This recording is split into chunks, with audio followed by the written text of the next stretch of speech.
Ya, yoga bukan hanya olah tubuh, di dalam yoga ada olahraganya juga. Guru-guru yoga di India tuh gendut-gendut juga. Ada sertai juga latihan nafas lebih ritmis, ada sering fokus pikiran, mungkin sholatnya lebih khusyuk kalau orang-orang yang teman-teman muslim. Kalau praktisi yoga memperhatikan ini, membawa serta filosofi yoga di dalam latihannya, mudah-mudahan kita tidak perlu KPK lagi.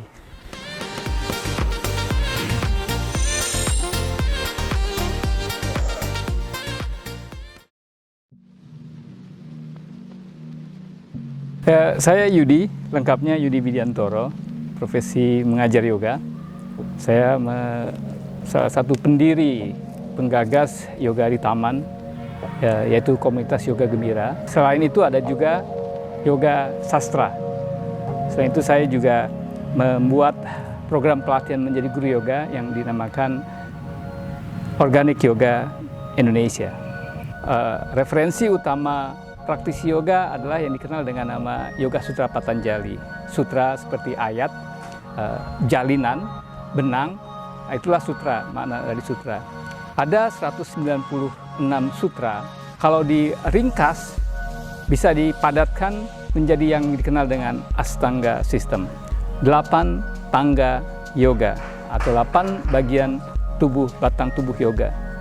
Di mana asana, postur itu hanyalah salah satunya dari 8 tangga itu. Yang nggak terlihatan adalah akar. Padahal ini adalah fondasi dari pemahaman yoga, yaitu ajaran tentang keuniversalan, ajaran moral yang universal sifatnya.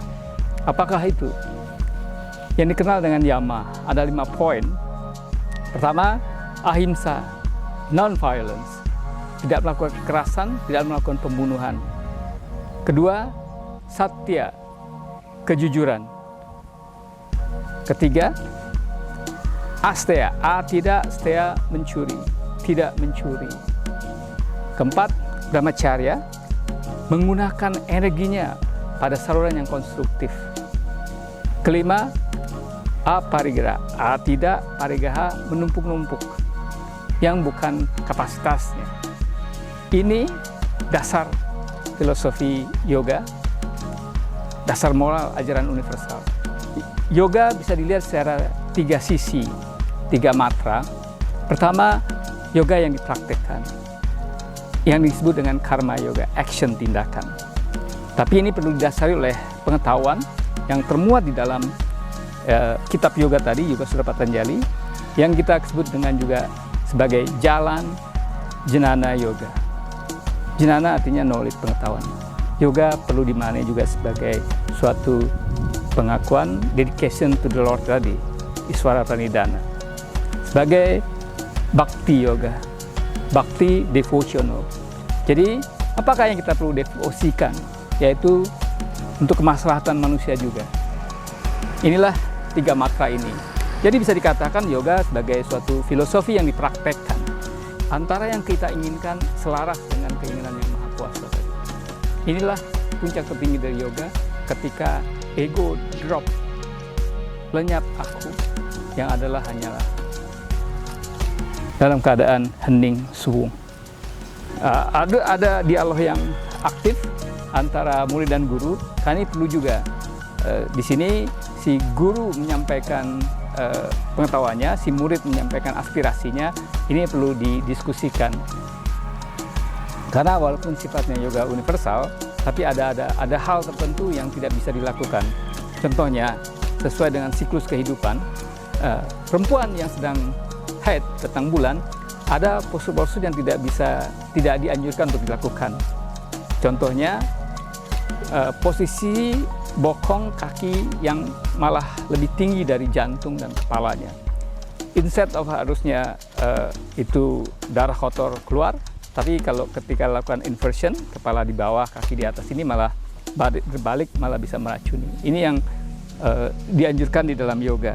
Ada beberapa prinsip yang perlu diperhatikan ketika berlatih, yaitu tentang kesejajaran atau alignment. Tubuh ini idealnya pinggul ini satu garis lurus secara horizontal. Demikian juga tangannya satu garis lurus.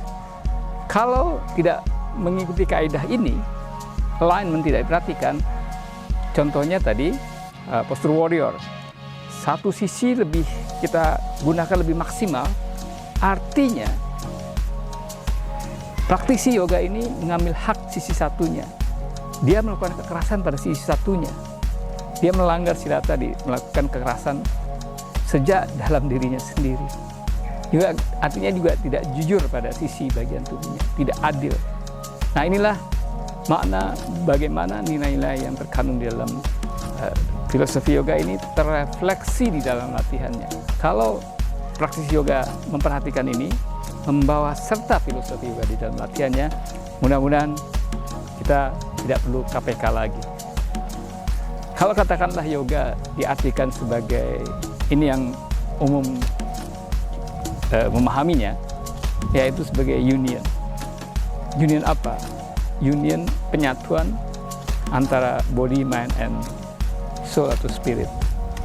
Kalau katakanlah kebutuhan, butuhnya body, tubuh adalah sehat. Di latihan-latihan yoga, postur-postur itu ada unsur terapisnya. Misalnya postur ini bagus untuk apa, postur ini bagus untuk apa. Ya, secara mudahnya, singkatnya, dengan energi atau aliran darah lancar terdistribusi ke segala arah, maka dapatkan kesehatan. Sakit dalam kacamata yoga bukan hanya tidak ada penyakit, tapi bekerjanya organ-organ, sistem-sistem sebagaimana mestinya. Nah, dengan latihan yoga ini, asana postur itu membantu memfungsikan organ dan sistem ini kembali kepada sebagaimana mestinya. Kalau jantung berfungsi memompa darah, ini akan diaktifkan, melaksanakan fungsinya, kerjanya. Tapi yang gak kalah penting adalah soal mind tadi. Kalau mind, katakanlah kalau kebutuhan soal mind adalah pikiran yang tenang, dengan latihan nafas lebih ritmis, disertai juga dengan gerakan tadi, karena ada fokus-fokus juga, konsentrasi dan meditasi ini akan membantu mendapatkan ketenangan batin. Problem utama manusia atau di masyarakat adalah tidak selarasnya antara yang diidealkan, dasolennya, dengan yang menjadi kenyataan, dasainnya. Inilah problem. Nah, yoga ini adalah mendamaikan ini. Murid atau calon peserta yoga ini perlu aktif juga. Ya, dia perlu sampaikan aspirasinya, keinginan dia, apa tujuannya berlatih yoga. Sampaikan terus terang pada guru ya. Guru akan membimbing, mengarahkan. Ini perlu ada saling pengertian, dialog yang aktif.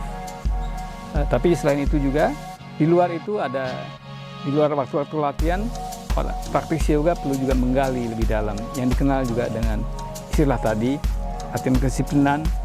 Poinnya salah satunya adalah swadaya, swa sendiri, daya upaya.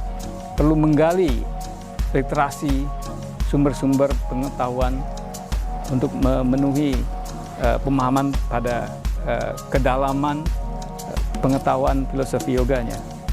Karena ini yoga adalah filosofi yang dipraktekkan. Ya, bukan hanya sekedar pengetahuan, tapi ini dipraktekkan. Kita harus akui Barat, khususnya Amerika, dalam membuat sistematika ini unggul, disertai dengan packaging, marketingnya. Anda tahu, ada istilahnya di dunia kenegaraan atau politik yang dikenal dengan PBB, UN, United Nations. Di yoga ada juga itu yang dikenal dengan International Yoga Alliance. Badan ini mempunyai intensi untuk memayungi semua yoga di dunia.